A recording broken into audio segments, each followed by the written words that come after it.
Regan. This is a movie that I really did not have much interest in watching. I mainly watched it because I was curious about how bad it would be. And I like Dennis Quaid. I think he's a great actor. And I really wanted to see what the deal was with this movie. If it could maybe change my mind. I knew it wouldn't happen, but dear God, this movie is so much worse than I could have ever hoped it would be. Because the thing about this movie is, I should say it like this: I don't like Reagan. Reagan is if most historians will tell you, he's not one of our greatest presidents. His legacy is 50-50 with which side of the political spectrum you're talking to. But for the most part, I think the general perspective is, if you're a Republican who's older in age, you love Reagan, but anybody else really doesn't. And that doesn't bother me, because I think no matter how bad or good a president was, there is a president that was in the White House, that was doing their job. And there's ways to make those stories interesting. Even no matter how good or bad a president is, there's always an interesting story you can tell with the right filmmakers. The main problem with this movie is essentially this movie is made by a conservative company for conservatives and only conservatives. It is starring conservatives. It is down straight a conservative movie, and that's the main problem with this movie. It's not a movie, it's a propaganda piece, because that's what these people want. I saw a lot of people going out of the movie loving it, and it's really just not a movie. It's just a snapshot of something, little factoids about Reagan's life, but only the good stuff, deleting all the negative stuff, and making him essentially look like Jesus. I joke a little bit, but how do I explain it? There's a point in this movie where a priest talks to Reagan and literally says something. I'm paraphrasing a little bit, but he essentially tells him, "You're going to be the one to save us." Every single scene, Reagan is talking to his wife. She's always loving and supportive. There's so many pieces about this movie where it's him as a childhood, but there's nothing. They show him as a child and stuff, not really touched upon very much. They show him running for governor. They don't show you any of his policies, anything that he actually did.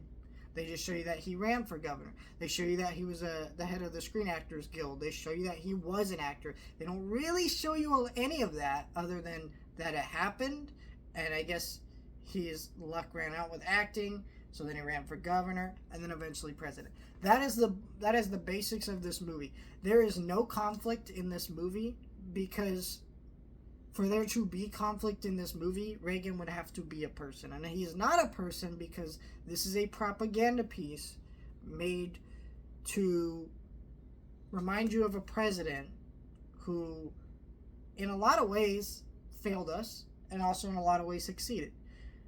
And I say that because if you look over American history, there's not a single president in American history that didn't have one or two good policies. So I'm going to give Reagan his fair shake, right? Even as someone who doesn't like him, you can acknowledge that there's, policies that they passed that were good, even though the vast overall, how would you rate their presidency? Not great, right? So that's kind of the thesis of this movie. It is literally just Reagan is Jesus. He does everything right. Like, they literally, there is one sequence where they show you a little bit of protesting for his re-election campaign, and that protest is bullshit. Like, because they don't even show you what it's about or whatever, and they're really just bad guys, I guess, because they're protesting. So it's just like, there's some things about this movie that are just really disgusting, to not acknowledge in 2024 Reagan's failures with the AIDS epidemic, the war on drugs, and just a lot of this stuff. I get why you wouldn't want to go into Reaganomics and some of the criticism there, because most of those criticisms didn't arrive until like years later, and also are still controversial to this day. So I don't know how you'd make a movie and make that work. But what I am saying is like there's other things that are pretty universally agreed upon that he failed at, like the AIDS epidemic. Yes, he universally failed on that, you know. And to not really portray this man as a human and just he's always a great guy, you know. I mean, his wife in this movie is not a character. She's just a character to say, I love you, I'll support anything you do. It is just like, what is this movie, you know? Is this what the Trump biopic's gonna be like in 50 years? I know there's that. And also, in saying that, you don't need to comment down below. There's an Apprentice biopic. That's something different. It's not a presidential biopic, and we don't need to talk about that. But I'm just joking about the Trump thing. I was just joking. I just want to state that. I'm not a fan of Trump, but it was a joke.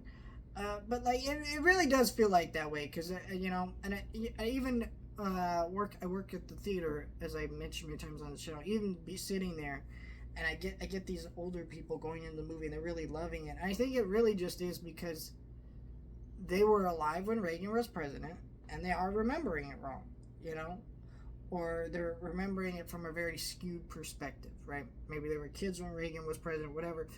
And so you really feel that when watching this movie, because it's just like, this is probably the Reagan they remember, the one who's not a human and was always right, you know.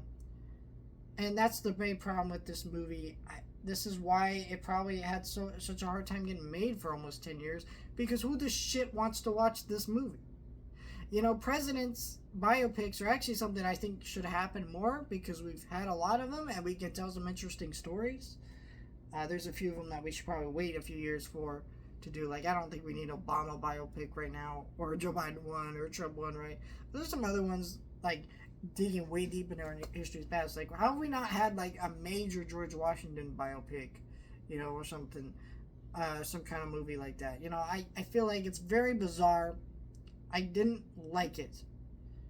And I don't think anybody should really watch this movie, because you, in a way, if you go see this movie, you are supporting a lot of bad people. Kevin Sorbo is, you know, full of right-wing conspiracies. All you have to do is look up his Twitter to just know that. And, you know, John Voight is rightfully canceled, you know, a lot of these people.